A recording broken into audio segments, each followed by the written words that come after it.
역사학자 토인비는 세상에는 세 종류의 사람이 있다고 했습니다. 하나는 꼭 있어야 할 사람입니다. 남에게 유익을 주고 덕을 세우고 희망을 주는 사람입니다. 또 하나는 있으나 마나한 사람입니다. 남에게 손해를 끼치지도 않지만 또한 유익도 주지 못하는 사람이라고 했습니다. 세 번째 사람은 꼭 없어야 할 사람입니다. 다른 사람에게 피해를 주고 또 사회에 악을 끼치고 더 나아가 사람을 황폐하게 만드는 사람입니다. 토인비는 이 세 번째 사람이 인류를 병들게 하고 또 악의 뿌리라고 했습니다. 오늘 여러분은 어느 곳에 있든지 꼭 있어야 할 사람, 꼭 필요한 사람이 되기를 축복합니다. 사람은 오래 사는 것도 중요합니다. 그러나 인생을 어떻게 살았느냐, 이건 더 중요한 물음입니다. 어떤 직책을 맡은 것도 중요하지만 그 직책의 이름만큼 이름값을 내가 하고 살아가는가, 이게 더 중요한 물음이에요. 오늘 말씀을 준비하면서 사람은 이 앞모습보다 또 살아갈 그리고 떠난 후의 뒷모습이 더 아름다워야 한다는 말이 새롭게 이렇게 마음속에 느껴집니다. 성경에는 성령으로 시작을 했는데 결과는 육체로 마치는 이가 있다고 했고, 또 에베소 교회도 고난 속에서 신앙을 잘 지켰는데 오히려 풍요할 때 첫사랑을 버렸다고 책망을 듣는 안타까움을 보게 됩니다. 성경에는 복을 받은 사람과 복을 누리는 것은 전혀 다름을 알려줍니다. 에서는 장자의 복을 받았습니다. 그러나 그 복을 누리지 못하고 야곱에게 빼앗겼습니다. 오늘 본문에 나오는 바로 가룟 유다가 그러합니다. 예수님의 제자로 직책을 받았으나 제자의 복을 누리지 못하고 불행하게 빼앗겼습니다. 물욕에 빠져 자기를 절제하지 못하고 그리고 스승까지 팔아버리는 엄청난 사건을 봅니다. 여러분, 이거 아닙니까? 그리스도인이 타락을 하면 세상 사람들보다 더 사악해집니다. 왜 그런 줄 알아요?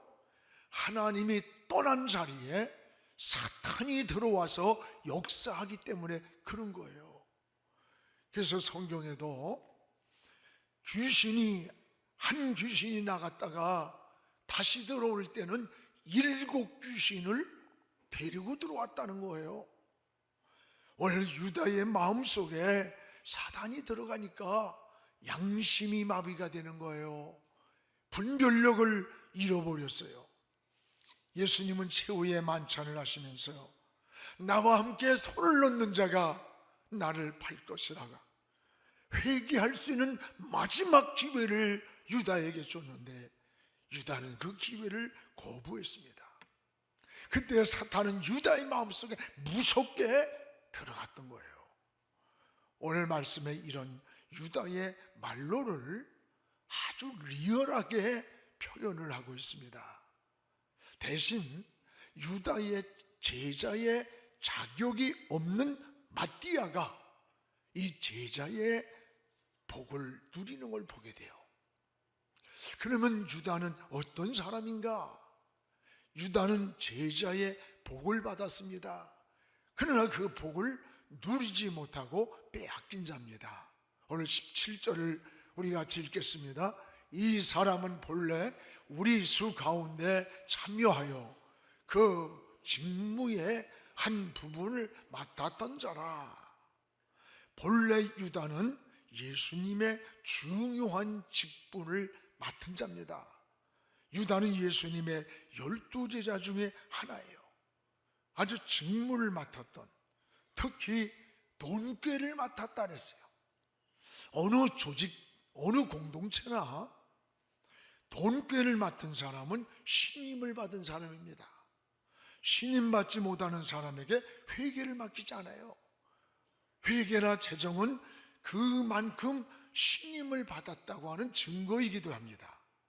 유다는 3년 동안 예수님을 따라다니면서 돈꾀를 맡은, 직무를 맡은 제자였어요. 그런데 유다는 따라다닌 목적이 달랐습니다. 유다의 내면이 무너져 있는 그런 모습을 보게 됩니다. 심지어 예수님까지 유다의 손에 의해서 십자가를 져야 했습니다. 유다는 자기 물욕을 이걸 절제하지 못했어요.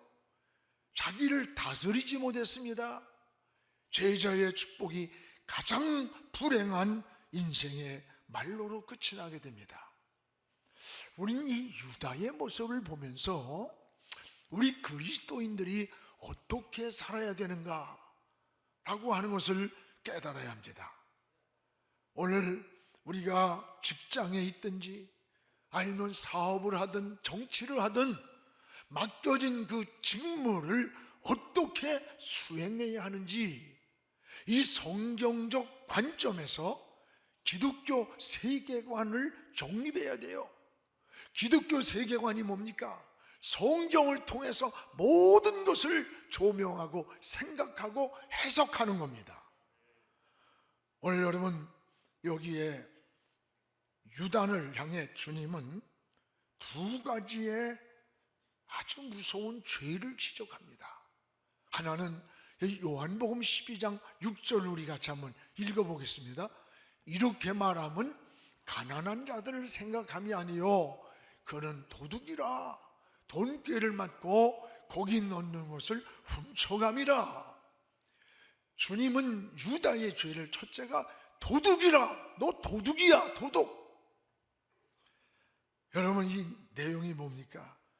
마리아가 옥합을 깨트려서 너무 은혜가 감사해 예수님께 쏟아붓고 눈물로 그 발을 씻길 때 유다는 그 모습을 보고 분노하면서 낭비야 낭비, 그것을 바라 가난한 자들에게 주지, 그건 낭비하는 거야 라고 비난할 때 주님은 아니다, 이것은 낭비가 아니라 헌신이다. 오늘 이 마리아의 모습은 복음이 전해지는 곳마다 이 감동의 헌신이 증거될 것이라고 했어요. 그러면서 예수님은 유다를 향해 도둑이라, 도둑, 돈꾀를 맡고서 거기 넣는 것을 훔쳐갔다. 그 넣는 게 헌금이에요. 양심이 마비된 자요, 유다는 가난한 자들을 생각하는 것이 아니라 물욕에 눈이 어두워버린 참으로 불행한 길을 걸어갔어요.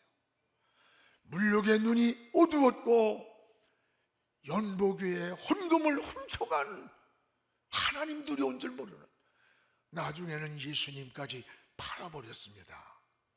여러분, 또 하나 예수님은 유다를 향해 마귀라 그랬어요. 마귀. 오늘 요한복음 6장 70절에 보면 예수께서 대답하시되 내가 너희 12를 택하지 아니하였느냐? 그러나 너희 중 한 사람은 마귀니라. 너희 중 한 사람이 누구예요? 지금 유다를 가리키는 거예요. 그러면서 뭐라고 합니까? 여러분, 오늘 유다를 향해 마귀라. 요한복음 14장 27절에 조각을 받은 후에 곧 사탄이 그 속에 들어간지라. 이 조각, 최후의 만찬이에요. 최후의 만찬, 떡 조각을 받는 그 시간, 나와 함께 손을 넣는 자가 날 팔 거다. 그러나 그 회개의 기회를 거부할 때 사탄이 곧 그 속에 들어간지라. 이 사탄이 지금 그 속이 어딥니까? 유다의 마음속이에요. 사탄이 유다의 마음속에 들어간 시간부터 유다는 이성이 마비되는 거예요. 판단력에 분별력을 잃어버리게 되었던 거예요. 오늘 여러분, 방향을 잃었어요. 우리는 이걸 알아야 됩니다. 사단은 언제라도 여러분들 속에 들어올 수 있다고 하는 것을 깨달아야 돼요. 언제라도 사탄은 우리 속에 들어올 수 있는 거예요. 수제자 베드로를 보세요. 인간적인 생각을 해가면서 말을 해요. 베드로는 정말 주님을 사랑한 마음이에요. 그러나 그게 인간적인 거예요. 그때에 주님이 사탄아 물러가라! 네가 나를 넘어지게 하는 자다. 우리도 순간 사탄에게 쏘을 수 있다고 하는 걸 이걸 알아야 돼요. 여러분, 때로는 가까운 사람, 아주 친한 사람, 믿었던 사람, 때로는 아내 남편을 통해서도 사단은 틈을 타고 들어온다는 것을 깨닫기를 축복합니다. 하나님을 떠난 이 유다의 말로, 인생의 말로가 어떤가 보세요. 불의가 결코 진리를 이길 수 없다는 것을 우리가 알아야 돼요. 여러분, 18절을 우리 같이 한번 읽겠습니다. 이 사람이 불의의 삭스로 밭을 사고 후에 몸이 곤두박질하여 배가 터져 창자가 다 흘러나온지라. 이 사람이 누굽니까? 유다예요. 예수님을 팔아버린 이 돈이 불의한 삭시예요. 불의한 삭스로 밭을 샀어요. 불의한 삭시 뭡니까? 자기가 정당하게 벌은 돈이 아니라는 거예요. 정당하게 벌은 돈이 아닌 것을 가지고 불의한 돈으로 밭을 샀어요. 그런데 그 밭을 사용해 보지도 못하고 후에 몸이 곤두박질해서 배가 터져 창자가 흘러나왔다. 아마 이것보다 더 비참한 표현을 할 수가 없었을 것 같아요. 예수님까지 팔아먹었다면 좀 잘 살아야 될 것 아닙니까? 그런데 그러지를 못했습니다. 여러분, 불의는 결코 진리를 이길 수 없음을 알아야 돼요. 우리가 불의하게 산 것은 그거는 그때는 잘 모를 수 있어요. 그래서 사람들은 야곱야곱 하면서 죄를 짓는 겁니다. 괜찮았으니까. 처음엔 두려워하다가 점점 그 깊이로 빠져들어가는 거예요. 그러나 어느 순간 돌이킬 수 없는 지점이 온다고 하는 걸 알아야 돼. 절벽과 같이 추락하는 시간이 온다는 거예요. 요즘 공직자들 무슨 그 개발 지역에 하고, 여러분 한평생 살아온 일들이 얼마나 부끄럽게 지금 추하게 그 가정의 가문의 모든 직무가 불행해진 모습을 보면서 우리를 가론 유다에게 국한된 얘기가 아니에요. 우리가 살아가는 삶의 현장을 봐야 된다는 거예요. 오늘 우리는 하나님 말씀을 들을 때에 유다로 생각하면 안 돼요. 내가 불의한 일을 야곱야곱 하면서 지금 괜찮았으니까 지금도 괜찮을 거야 하면서 여러분 그 길을 걸어갑니까? 오늘 하나님 말씀을 들을 때에 하나님이 주시는 감동을 통한 스탑 사인을 밟아야 되는 거예요. 이 스탑 사인을 알아야 돼요. 이걸 깨달아야 되는 게 이게 은혜인 것입니다. 말씀을 거울로 보면서 인생을 바로 사는 것이 이게 지혜라는 것을, 어리석은 같다나 이게 은혜라는 걸 알게 돼요. 사람은 어떻게 인생을 살았느냐 굉장히 중요합니다. 그 자리를 떠난 후에 아쉬운 사람, 귀했던 사람, 꼭 필요했던 사람, 그 사람 까닭에 이 나라 역사가 달라졌다, 이 사회가 달라졌다라고 하는 것, 여러분 우리 교회가 그분 때문에 부흥했고 건강해졌다고 하는 그런 말을 할 수 있는 사람, 이게 바로 뒷모습이 아름다운 삶의 모습이에요. 오늘 또한 하나님을 떠난 유다의 삶의 현장을 여러분 이렇게 소개합니다. 20절에 거처가 황폐해졌다. 우리 20절을 같이 읽겠습니다. 시편에 기록하였으되 그의 고초를 황폐하게 하시며 거기 거하는 자가 없게 하소서 하였고, 또 일렀으되 그의 직분을 타인에게 취하게 하소서. 고초가 황폐해졌다. 고초가 뭘 말해요? 우리가 머무르고 있는 삶의 현장을 말하는 거예요. 우리가 살고 있는 가정, 우리가 살고 있는 도시, 우리의 삶의 터전인 사업, 직장이 바로 고초인 겁니다. 땅이 황폐해졌다는 말은 두 가지예요. 하나는 쓸모없는 땅이 되었다, 또 하나는 버린 땅이 되었다는 말입니다. 언제 우리의 삶의 고초가 황폐해졌나? 하나님이 떠날 때예요. 하나님이 떠날 때라고 하는 것을 우리에게 알려주는 겁니다. 그렇습니다. 하나님 떠나면 기쁨도 떠나요, 행복도 떠나요, 여러분 받은 축복도 황폐해진다는 것을 잊지 않아야 됩니다. 이런 것을 깨닫는 게 은혜입니다. 그리고 하나님의 품으로 다시 돌이키는 거예요. 돌아오는 겁니다. 오늘 또한 20절에 하나님을 떠날 때 축복의 그 몫을 빼앗겼어요. 직분을 타인이 취하게 하소서. 여러분 구약에 보면 이 12지파가 나와요. 그런데 요한계시록에 가면 이 12지파 중에 단지파가 없어져요. 그리고 단지파의 축복이 몫을 뺏기게 되는데, 그 대신 요셉지파가 두 몫을 차지해요. 여러분, 하나님은 우리에게 복을 주시기도 하지만 주신 복을 거둬갈 수도 있는 분이에요. 하나님은 생사화복의 주권의 열쇠를 우리 하나님이 쥐고 있는 거예요. 여러분 인생을 살아가는 삶의 현장에서 일어나는 일들을 우연이겠지, 재수가 없어서 그렇지, 사람 잘만 못 만나 그래, 아니에요. 결코 우연으로 생각하면 안 됩니다. 반드시 하나님의 손이 개입해 있음을 알아야 되는 거예요.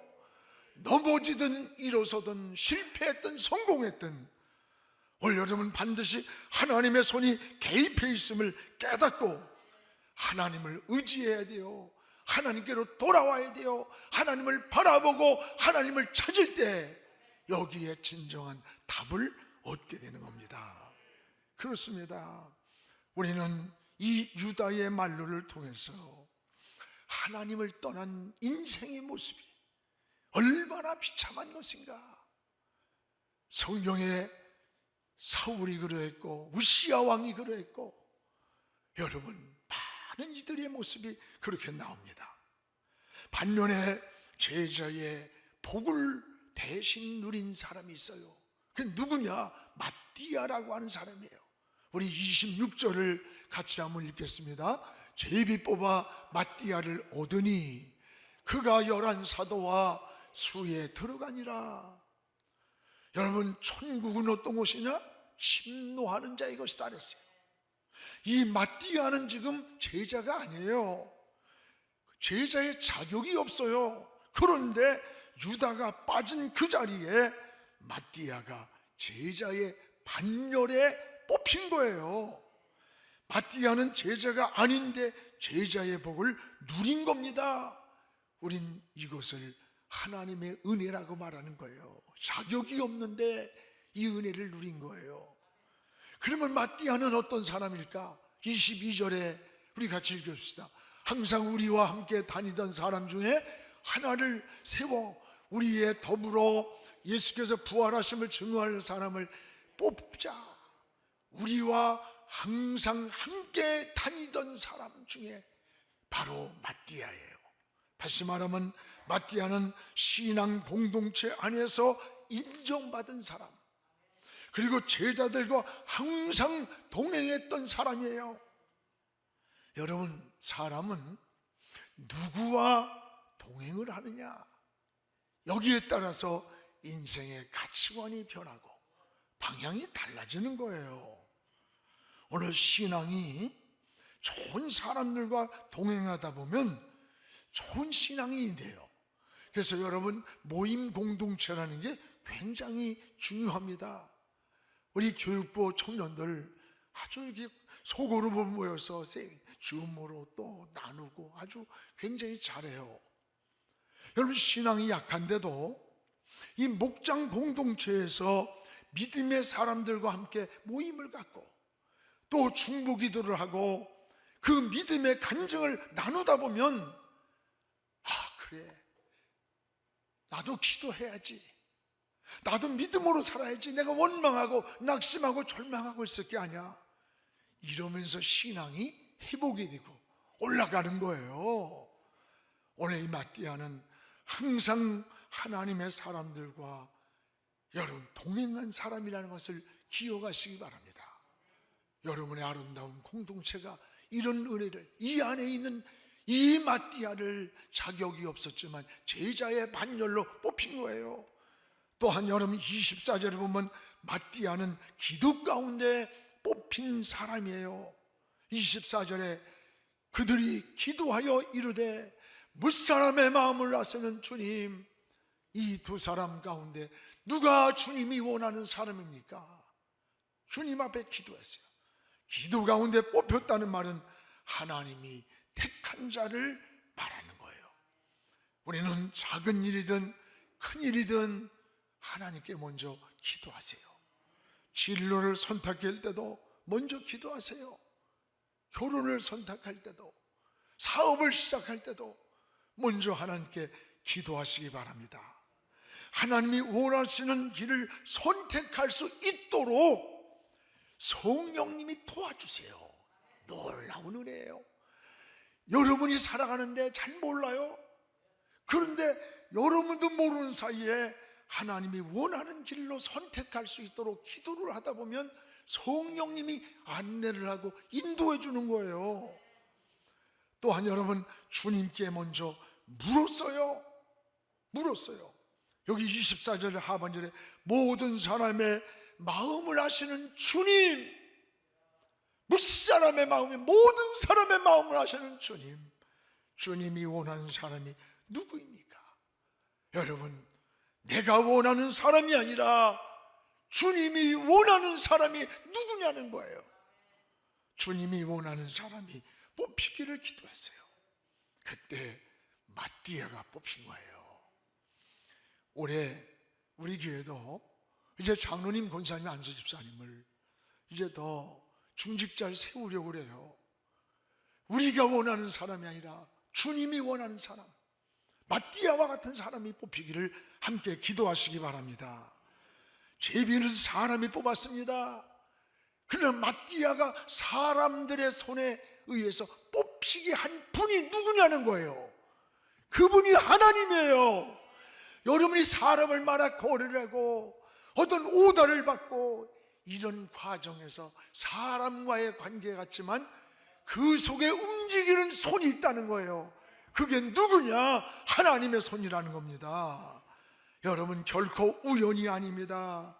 하나님이 이 역사 속에서 움직이고 있음을 깨달아야 돼요. 그래서 인생은 실패를 했든 성공했든 여러분, 우연이 아니라 자기를 돌아봐야 돼요. 사랑하는 성도 여러분, 버림받은 자가 있고 성경에는 쓰임받은 자가 있어요. 알곡이 있는가 하면 쭉정이가 있고 염소가 있는가 하면 양이 있어요. 제자의 축복을 빼앗긴 유다가 있고 축복을 누린 마띠아가 있습니다. 마띠아처럼 복을 받을 자격이 없으나 여러분, 축복의 자리에 설 수 있는 것이, 이것을 우리는 하나님의 은혜라고 고백하는 거예요. 오늘 여러분, 우리가 하나님의 은혜로 살아야 돼요. 여러분도 마띠아 같은 하나님의 은혜를 누리기를 주의 이름으로 축원합니다. 기도하겠습니다. 고마우신 우리 하나님 아버지, 사도행전 말씀을 두 번째 강해합니다. 오늘 하나님, 제자로 복을 받았으나 누리지 못하고 빼앗긴 하나님 유다가 있는가 하면 제자의 자격이 없음에도 불구하고 제자의 반열에서 뽑혔던 마띠아를 봅니다. 오늘 우리는 자격 없는 자이지만 하나님의 은혜로 의인이 되게 하시고 자녀가 되게 하시고 주의 일을 하는 축복의 반열에 서게 하신 것 감사합니다. 하나님의 은혜를 늘 고백하게 하시고 하나님의 은혜를 향해 나가게 하여 주시옵소서. 하나님, 우리도 모르는 사이에 언제라도 마귀가 우리 마음속에 들어올 수 있다는 사실을 깨달으면서 날마다 마귀가 틈을 타지 못하게 우리의 신앙을 지키고 믿음을 지키고 영적 생활이 깨어있게 하여 주옵소서. 오순절 성령 강림을 통해 오순절의 역사가, 성령의 바람이 끊임없이 일어나게 하여 주옵소서. 성령님과 동행하게 하시고 성령님께 묻게 하시고 성령님의 인도를 받으며 달려가는 우리 성도들이 되게 축복하여 주시옵소서. 예수님의 이름으로 기도하옵나이다. 아멘.